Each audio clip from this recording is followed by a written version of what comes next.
پیارے دوستوں، محرم الحرام کا مہینہ شروع ہو چکا ہے اور محرم الحرام کے ساتھ جہاں اور بہت سی باتیں منسوب ہیں، وہاں پر ایک بات یہ بھی ہے کہ لوگوں میں یہ بات عام ہے کہ محرم الحرام کے مہینے میں بیوی کے پاس نہیں جانا چاہیے، یعنی بیوی سے ہم بستری نہیں کرنی چاہیے، کیونکہ محرم الحرام کا مہینہ حرمت والا ہے۔ اب سوال یہ ہے کہ کیا محرم میں بیوی کے ساتھ ہم بستری کی جا سکتی ہے یا نہیں، یعنی بیوی کے ساتھ ہم بستری جائز ہے یا نہیں؟ اس کو ہمیں قرآن اور حدیث کے ترازو میں دیکھنے کی ضرورت ہے، کیونکہ ہر اس بات پر یقین نہیں کر لینا چاہیے کہ جو ہمارے معاشرے میں مشہور کر دی گئی ہو۔ محرم میں بیوی سے ہم بستری کرنا جائز ہے یا ناجائز، اس حوالے سے ہم آپ کو مکمل تفصیل بتائیں گے، لیکن اس سے پہلے آپ کو ان تفصیلات سے آگاہ کیا جائے۔ آپ سے گزارش ہے کہ اگر آپ نے ابھی تک ہمارے یوٹیوب چینل کو سبسکرائب نہیں کیا ہے تو جلدی سے سبسکرائب کریں، ویڈیو کو لائک نہیں کیا ہے تو ویڈیو کو لائک کریں اور کمنٹ باکس میں اپنی قیمتی رائے کا اظہار ضرور کریں۔ پیارے دوستو، یاد رہے کہ اللہ پاک نے انسان کے بشری تقاضوں کے پیش نظر مردوں کو عورتوں کے ساتھ نکاح کا حکم دیا، اور نکاح ایک ایسا حکم ہے کہ جس میں مرد اور عورت کا آپس میں ملنا جائز ہوتا ہے، جبکہ بغیر نکاح کے مرد اور عورت کا آپس میں ملنے کو ناجائز اور حرام قرار دیا گیا۔ جبکہ مرد اور عورت نکاح کے ذریعے رشتہ ازدواج میں منسلک ہو جاتے ہیں، جڑ جاتے ہیں، تو ان کے آپس میں ملنے اور ہم بستری کرنے کو اسلام نے جائز کر دیا۔ تو اب مرد کا عورت کے ساتھ پورے سال ملنے میں کوئی پابندی نہیں، چاہے وہ اپنی بیوی کے ساتھ دن میں ہم بستری کرے یا رات میں، یہ اس کے لیے جائز ہے۔ ہاں، البتہ چند حالت اور موقع ایسے ہیں جہاں مردوں کو عورتوں سے ہم بستری کرنے سے منع کیا گیا۔ ان میں موقعوں کے علاوہ مرد سال کے جس مہینے میں یا جس دن چاہے اپنی بیوی سے ہم بستری کر سکتا ہے۔ پیارے دوستو، محرم میں ہم بستری کے بارے میں آپ کو تفصیل بتائیں گے، لیکن اس سے پہلے یہ بتاتے ہیں کہ وہ کون کون سے موقع ہیں یا حالت ہیں جن میں مرد اپنی بیوی سے ہم بستری نہیں کر سکتا، یعنی وہ کون سی حالت ہیں اور کیسے کون سے موقع ہیں جن میں میاں بیوی آپس میں نہیں مل سکتے۔ تو دوستو، وہ موقع یا حالت جن میں میاں بیوی کا شرعی طور پر آپس میں ملنا ممنوع ہے، ان سب میں پہلا موقع ہے روزے کی حالت۔ رمضان کے روزے کو اللہ پاک نے مسلمانوں پر فرض فرمایا اور پھر اس مہینے کی پابندیوں میں فرما دیا کہ کھانے پینے کے ساتھ مردوں کے لیے یہ بھی حرام ہے کہ وہ اپنی بیویوں سے اپنی شہوت پوری کریں۔ کہتے ہیں کہ شروعات میں روزے کی حالت میں ہم بستری منع نہیں تھی، لیکن اللہ پاک نے قرآن پاک میں اس بات سے آگاہ فرما دیا، اس کے بعد روزے کی حالت میں ہم بستری سے منع کر دیا گیا۔ لیکن دوستو، اس بابرکت مہینے میں بھی ہم بستری صرف روزے کی حالت میں منع ہے۔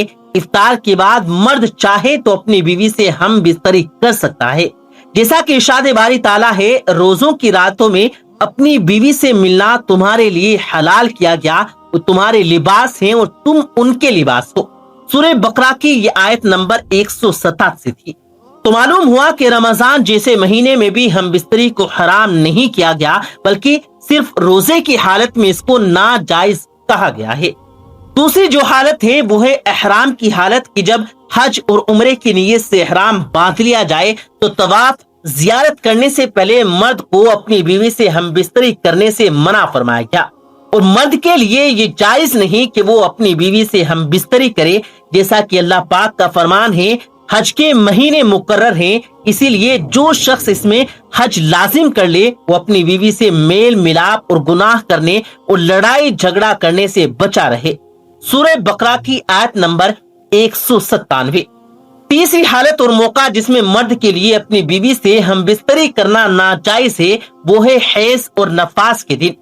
حیض یعنی ہر مہینے عورتوں کے خاص دن، اور نفاس یعنی کہ بچے کی پیدائش کے بعد جو خون آتا ہے، ان تقریباً 40 دن کا ہی عرصہ ہوتا ہے۔ ان دنوں میں بھی مرد کے لیے جائز نہیں کہ وہ اپنی بیوی کے ساتھ ہم بستری کرے، اس کی ممانعت بھی قرآن پاک میں واضح طور پر بیان ہوئی ہے، جیسا کہ قرآن پاک میں سورہ بقرہ کی آیت نمبر 222 میں ارشاد باری تعالیٰ ہے، آپ سے حیض کے بارے میں سوال کرتے ہیں، کہہ دیجئے کہ وہ گندگی ہے، حالت حیض میں عورتوں سے الگ رہو، اور جب تک وہ پاک صاف نہ ہو جائیں ان کے قریب نہ جاؤ، جب وہ پاک صاف ہو جائیں تو ان کے پاس جاؤ جہاں سے اللہ پاک نے تمہیں اجازت دی ہے۔ اللہ توبہ کرنے والوں اور پاک صاف رہنے والوں سے محبت فرماتا ہے۔ اسی لیے مرد کے لیے اپنی بیوی سے اس حالت میں بھی ہم بستری جائز نہیں، اس کے علاوہ اعتکاف کی حالت میں بھی ایسی حالت اور ایسا موقع ہے کہ جس میں مرد اپنی بیوی سے ہم بستری نہیں کر سکتا، کیونکہ وہ اعتکاف کے دنوں میں اپنے آپ کو قید کر لیتا ہے۔ ان دنوں میں اس کے لیے یہ جائز نہیں کہ وہ اپنی عورت سے ہم بستری کرے۔ اور ایک اور حالت جو بیان کی جاتی ہے وہ ہے بیوی کی معذوری۔ اگر بیوی معذور ہو جائے تو مرد کے لیے جائز نہیں کہ وہ بیوی کے ساتھ ہم بستری کرے۔ پیارے دوستو، یاد رہے کہ ان حالت کے علاوہ باقی تمام دنوں اور حالتوں میں مرد کا اپنی بیوی کے ساتھ ہم بستری کرنا جائز ہے۔ اب جو لوگ یہ کہتے ہیں کہ 9 اور 10 محرم کو یا محرم الحرام میں اپنی بیوی کے ساتھ ہم بستری جائز نہیں، اور اس مہینے میں یا ان دنوں میں اپنی بیوی سے ہم بستری کی ممانعت کا عقیدہ رکھتے ہیں، تو اس بات اور اس عقیدے کی کوئی حقیقت نہیں ہے۔ اسلام میں ایسی کوئی بات نہیں ملتی کہ جس میں محرم میں ہم بستری سے منع کیا گیا ہو۔ جو لوگ کہتے ہیں کہ محرم الحرام حرمت والا مہینہ ہے، اسی لیے ہمیں اس میں ہم بستری جائز نہیں، تو وہ لوگ یہ بات جان لیں کہ قرآن پاک میں 4 مہینوں کو حرمت والے مہینے کہا گیا۔ محرم کے ساتھ باقی 3 مہینے بھی تو حرمت والے ہیں، پھر ان میں کیوں ہم بستری جائز ہے اور محرم میں ہی کیوں اس سے منع کیا گیا؟ پیارے دوستو، جس طرح میاں بیوی کی ہم بستری کو اس مہینے میں ناجائز سمجھا جاتا ہے، اسی طرح نکاح اور شادی کے بارے میں بھی اکثر لوگ سوال کرتے ہیں۔ تو اس حوالے سے جان لیں، صحیح بخاری میں ایک حدیث مبارکہ ہے جس میں نبی اکرم صلی اللہ علیہ وآلہ وسلم نے حجۃ الوداع کے موقع پر ایک طویل اور نہایت قیمتی خطبہ ارشاد فرمایا۔ اس میں یہ بات بھی بتائی، اس وقت زمانہ ایسی رفتار اور حیوت پر آ چکا ہے جس دن اللہ تعالیٰ نے زمین و آسمان کو پیدا فرمایا تھا۔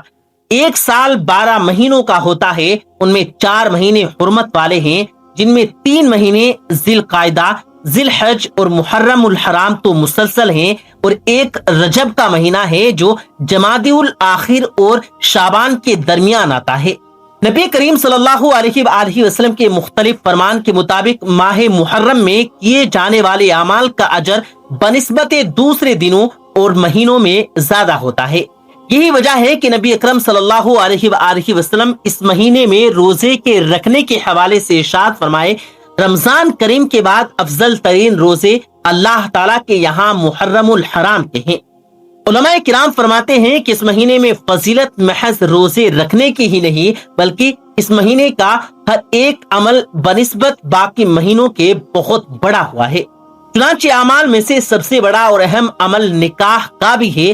معاشرے میں ماہ محرم الحرام سے متعلق کچھ ایسا تصور اور رجحان عام ہو چکا ہے کہ اس مہینے میں نکاح نہیں کرنا چاہیے، حالانکہ شریعت کا مزاج اور احکام اس کی نفی کرتے ہیں۔ اسی لیے محرم کے مہینے میں نکاح جائز ہے، اس کو ناجائز یا حرام کہنا جائز نہیں۔ پیارے دوستو، اللہ تبارک و تعالیٰ سے دعا ہے کہ اللہ تعالیٰ ہمیں دین کی صحیح سمجھ عطا فرمائے اور ہمیں دین اسلام پر صحیح طریقے سے عمل کرنے کی توفیق عطا فرمائے۔ قرآن پاک کے مطابق اور نبی کریم صلی اللہ علیہ وآلہ وسلم کی تعلیمات کے مطابق زندگی گزارنے کی توفیق عطا فرمائے، آمین ثم آمین۔ پیارے دوستو، ایک صحابی حل چلا رہے تھے، ان کو حضور صلی اللہ علیہ وآلہ وسلم کی وفات کی خبر پہنچتی ہے۔ وہ صحابی جب دعا کرتے ہیں کہ یا اللہ، جب رسول کریم صلی اللہ علیہ وآلہ وسلم دنیا میں نہیں رہے، اب مجھے ان آنکھوں کی کوئی ضرورت نہیں ہے، کیونکہ یہ آنکھیں اس لیے ٹھیک ہیں کہ حضور صلی اللہ تعالی علیہ وآلہ وسلم کا دیدار کرتی ہیں۔ یا اللہ، میری آنکھوں کی بینائی لے لے۔ ایک دوسرے صحابی حضرت عبداللہ بن عبید رضی اللہ تعالی عنہ مدینہ کے بازار میں کھڑے ہیں، ان کو خبر پہنچتی ہے کہ رسول اللہ صلی اللہ علیہ وآلہ وسلم دنیا میں نہیں رہے، تو وہ یہ صدمہ برداشت نہ کر سکے اور اسی صدمے میں موت ہو گئی۔ سیدنا ابو بکر صدیق رضی اللہ تعالی عنہ جو مدینہ منورہ سے 2 میل دور تھے، ان کو خبر پہنچتی ہے۔ حضرت ابو بکر صدیق رضی اللہ تعالی عنہ جلدی سے تشریف لے جاتے ہیں، رسول کریم صلی اللہ علیہ وآلہ وسلم کے گھر میں آتے ہیں، کیونکہ جو رسول اللہ صلی اللہ علیہ وآلہ وسلم کا گھر تھا وہ ان کی بیٹی کا گھر تھا، جو رسول اللہ صلی اللہ علیہ وآلہ وسلم کا گھر تھا وہ حضرت عائشہ رضی اللہ تعالی عنہا کا گھر تھا۔ حضرت ابو بکر صدیق رضی اللہ تعالیٰ عنہ گھر کے اندر تشریف لائے۔ حضرت عائشہ صدیقہ نے اپنے والد محترم کو دیکھا تو صبر کے بندھن ٹوٹ گئے، آنکھوں میں آنسو جاری ہو گئے۔ حضرت ابو بکر صدیق رضی اللہ تعالیٰ عنہ نے سر پر ہاتھ رکھا اور فرمایا، بیٹی پریشان مت ہو، گھبرانے کی ضرورت نہیں ہے۔ اللہ کا قرآن کہتا ہے کہ ساری کائنات چلی جائے گی، ہر ایک کو موت آنی ہے، چاہے کوئی بھی ہو، باقی رہنے والی ذات صرف اللہ کی ہے۔ حضرت ابو بکر صدیق رضی اللہ تعالیٰ عنہ رحمت والے نبی صلی اللہ علیہ وآلہ وسلم کے قریب آئے اور کہنے لگے، بیٹی مجھے مصطفیٰ صلی اللہ علیہ وآلہ وسلم کا دیدار تو کرواؤ۔ آپ صلی اللہ علیہ وآلہ وسلم کے رخ انور پر کپڑا ڈالا ہوا تھا، سفید چادر ڈالی ہوئی تھی۔ جب اس چادر کو اٹھایا گیا تو حضرت ابو بکر صدیق خود بھی صبر نہ کر سکے، صبر کے بندھن ٹوٹ گئے اور رونا آ گیا، آنکھوں سے آنسو موتیوں کی طرح بہنے لگے، برسات شروع ہو گئی۔ حضرت عائشہ صدیقہ رضی اللہ تعالی عنہا فرماتی ہیں، ابا جان آپ تو مجھے صبر کی تلقین کر رہے تھے، آپ بھی صبر کریں۔ پھر حضرت ابو بکر صدیق رضی اللہ تعالی عنہ نے رسول کریم صلی اللہ علیہ وآلہ وسلم کی پیشانی کا بوسہ لیا۔ حضرت عمر فاروق رضی اللہ تعالی عنہ مسجد نبوی میں بیٹھے ہوئے تھے، ان کو کسی نے آ کر خبر دی کہ رسول اللہ صلی اللہ علیہ وآلہ وسلم اس دنیا میں نہیں رہے، یعنی اس دنیا سے رخصت ہو گئے ہیں۔ حضرت عمر رضی اللہ تعالی عنہ جلالی صحابی تھے۔ حضرت عمر رضی اللہ تعالی عنہ نے تلوار ہاتھ میں اٹھائی اور تلوار لے کر کھڑے ہو گئے اور کہنے لگے، اے لوگو سن لو، آج جو آ کر میرے سامنے یہ بات بیان کرے گا کہ محمد صلی اللہ علیہ وآلہ وسلم وفات پا گئے ہیں تو میں اس کی گردن اڑا دوں گا، اس کا قتل کر دوں گا۔ صحابہ رضی اللہ تعالی عنہ مجمعین حیران ہو رہے ہیں کہ رسول اللہ صلی اللہ علیہ وآلہ وسلم واقعی اس دنیا سے رخصت ہو گئے۔ حضرت عثمان رضی اللہ تعالی عنہ ایک جگہ بیٹھے ہوئے تھے، وہ ایک دم سے دیوار کی طرف جا لگے، کوئی آ رہا ہے، کوئی جا رہا ہے، کوئی آ کر ان سے بات کر رہا ہے۔ حضرت عثمان غنی رضی اللہ تعالی عنہ افسوس کے اندر اتنے مدہوش ہو چکے کہ آنے والوں میں سے کسی کی کوئی خبر نہیں، کسی نے سلام کیا، کسی نے کوئی بات کی، لیکن جواب نہیں دے رہے تھے۔ آپ صلی اللہ علیہ وآلہ وسلم کی وفات پر حضرت علی شیر خدا کو خبر پہنچتی ہے تو حضرت علی رضی اللہ تعالی عنہ تشریف لاتے ہیں۔ حضرت علی رضی اللہ تعالی عنہ آ کر کھڑے ہو گئے، رخ انور سے کپڑا ہٹایا اور عجیب الفاظ کہے۔ حضرت علی رضی اللہ تعالی عنہ کے بارے میں تاریخ بتاتی ہے کہ حضرت علی رضی اللہ تعالی عنہ نے فرمایا، یا رسول اللہ صلی اللہ علیہ وآلہ وسلم، آپ نے اگر مجھے رونے سے منع نہ کیا ہوتا تو میں آج اتنا روتا کہ میں اپنے آنسوں کے ساتھ آپ کو غسل دیتا۔ سیدنا صدیق اکبر رضی اللہ تعالی عنہ فوراً مسجد میں تشریف لائے۔ جب دیکھا کہ صحابہ میں بے اختیار رو رہے ہیں، صحابہ کی بہت ہی عجیب و غریب کیفیت ہو چکی ہے، مسجد نبی میں تشریف لا کر سارے صحابہ کو جمع کیا۔ جمع کرنے کے بعد خطبہ دیا۔ خطبہ تو بہت لمبا تھا، لیکن مختصراً ضروری الفاظ یہاں پر بیان کرتے ہیں۔ حضرت ابو بکر صدیق رضی اللہ تعالی عنہ نے فرمایا، اے صحابہ کی جماعت سنو۔ حضرت ابو بکر صدیق رضی اللہ تعالی عنہ نے فرمایا، اے عمر ہوش کرو، کیا کہہ رہے ہو؟ آج میرے الفاظ سنو۔ جو آدمی محمد عربی صلی اللہ علیہ وآلہ وسلم کی عبادت کرتے تھے تو محمد نبی صلی اللہ علیہ وآلہ وسلم دنیا سے رخصت ہو چکے ہیں، لیکن جو شخص اللہ کی عبادت کرتا تھا، خدا آج بھی زندہ ہے، خدا ہمیشہ کے لیے زندہ رہے گا۔ اگر تم محمد عربی کی عبادت کرتے تھے تو محمد نبی صلی اللہ علیہ وآلہ وسلم دنیا سے رخصت ہو گئے۔ صدیق اکبر رضی اللہ تعالی عنہ نے فرمایا، میں یہ نہیں کہتا بلکہ یہ اللہ کا قرآن کہتا ہے۔ قرآن کی آیت تلاوت کر کے سنائی۔ حضرت عمر رضی اللہ تعالی عنہ فوراً اٹھے اور صدیق اکبر رضی اللہ تعالی عنہ کی پیشانی کو چوما اور فرمایا، واہ صدیق، آپ نے تو میرے بہت سارے شکوک و شبہات دور کر دیے، اور کھڑے ہو کر کہا کہ اے لوگو، واقعی محمد عربی صلی اللہ علیہ وآلہ وسلم دنیا سے رخصت ہو گئے ہیں۔ جو عمر رضی اللہ تعالی عنہ چند گھڑی پہلے کہہ رہے تھے کہ میرے سامنے اللہ کے رسول کی وفات کو بیان کرے گا، میں اس کو قتل کر دوں گا، صدیق اکبر رضی اللہ تعالی عنہ نے سمجھایا تو بات سمجھ میں آ گئی۔ حضور سرور کائنات صلی اللہ علیہ وآلہ وسلم کے بارے میں صحابہ مشورہ کر رہے ہیں۔ مشورہ کس چیز کا؟ کہ اب پیغمبر صلی اللہ علیہ وآلہ وسلم کی تدفین کا سوچا جائے۔